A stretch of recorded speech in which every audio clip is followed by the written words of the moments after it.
Well, it appeared that all just sort of came together. As you say, Willie Nelson had always been a Sinatra aficionado, and in all of the decades of glory, hardship, disappointment, and hanging on by his fingernails, music was the only thing that ever remained steady. Willie did have a secret, however, that gnawed at him every day for decades. When his close friend and fellow highwayman Kris Kristofferson passed on, Willie finally acknowledged what he had held inside. Kris wasn't merely his friend or bandmate. He was the reason Willie made it through his most troubled years. But there was something more heartbreaking. Willie waited until Kris was dead before he could finally utter it aloud. In his own words, he admitted that he despised himself for never having told Kris the truth during his lifetime. What Willie would come to share about those desperate nights and the songs that had salvaged him would shatter hearts across the world. There are some secrets too heavy to be borne alone, and for Willie Nelson, the burden of secrecy became too much. If this kind of story touches your heart, if you're someone who cares about truth, responsibility, and speaking up for the voiceless, please like this video, subscribe to our channel Spark Science, and share it with someone who should hear it. Let's get started. Willie Hugh Nelson was born on April 29, 1933, in Abbott, Texas, a town so tiny it counted only about 300 folks at the time. It was the depth of the Great Depression, the worst economic calamity in American history. 1 in 4 Americans was out of work. Poverty and hunger and despair blanketed the land. Right in the middle of this conflict, tragedy befell Willie before he was old enough to know. His mother departed when he was only 6 months old. She departed to seek employment and did not return, not even once. Shortly afterwards, his father also departed, leaving him and his sister, Bobby. Without parents to care for them, the two kids were taken in by their grandparents, Alfred and Nancy. Nancy taught piano, and Alfred was a blacksmith. They just managed to get by. In Texas, winters were brutally cold, and they even had to use old newspapers stuck to the walls of their home just to keep out the freezing wind. That was Willie's world when he was growing up: hunger, heartache, and abandonment before he even knew how to say the word. By the time he was 7, Willie was already picking cotton in the hot Texas sun after school to earn money for food. That same year, he almost did not survive. In 1940, pneumonia swept across the country and claimed the lives of thousands of children. Willie picked it up, and despite doctors of that time having very little medicine that functioned, he somehow managed to survive. That illness deposited a ruggedness in him, an impression of resilience that would stay with him through the worst pages of his existence. A year before, at 6 years old, something took place that transfigured everything. His grandfather Alfred gave him a guitar.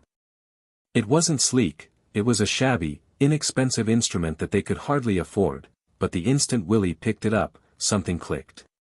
By age 7, he was writing songs.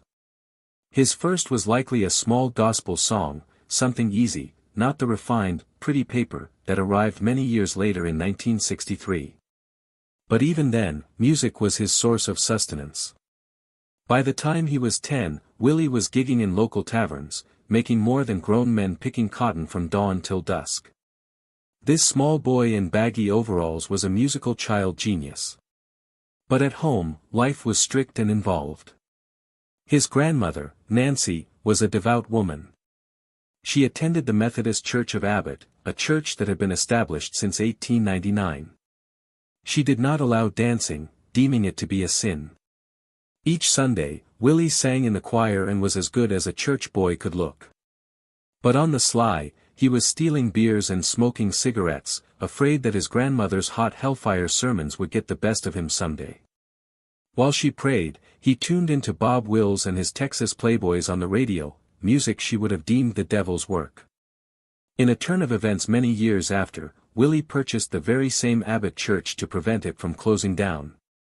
But prior to those preservation days, there was heartbreak that sliced deeper than ever before. In 1939, when Willie was merely 6 years old, his grandfather Alfred, his father figure, his instructor, and the person who had presented him with that guitar, passed away due to pneumonia. It was as if losing the sun from his little world. Life only got tougher after that. He had to rise early enough to milk cows prior to school and labor long hours just to enable his family to survive. The agony etched something indelible on him, igniting the spirit of independence and outlawry that would chart his professional life. By 1950, age 17, Willie had graduated from high school and entered the U.S. Air Force. He desired to serve his nation, but after 9 months, his back ruptured from moving heavy equipment. The injury was so bad he was medically discharged. Having lost his dream of being in the military, he returned to music. In 1956, he left for Vancouver, Washington, and became a radio DJ at KVAN. He cut his first single, No Place for Me, with Lumberjack on the flip side. Undeterred, he even started his own label, Willie Nelson Records, and sold the records and signed photos for $1 each. Starday Records wouldn't release his material, but Willie didn't quit. He sold 3,000 personally, working the circuits through his radio show. However, cash was uncomfortably tight. He washed dishes, worked late nights, and even sold vacuum cleaners and Bibles to put food on the table for his family. He tried out to get on the Ozark Jubilee but was rejected. Life was hard, but each disappointment seeped into his songs, infusing them with pain and hard edges no Nashville gloss could simulate. In Fort Worth, he started playing in crazy honky-tonk clubs, where each night dissolved into fistfights. In order to defend himself, he hired drummer Paul English, who appeared threatening with his devilish goatee and brought guns, to play with him. Willie himself would sometimes fight when drunken strangers attempted to instruct him on what to play.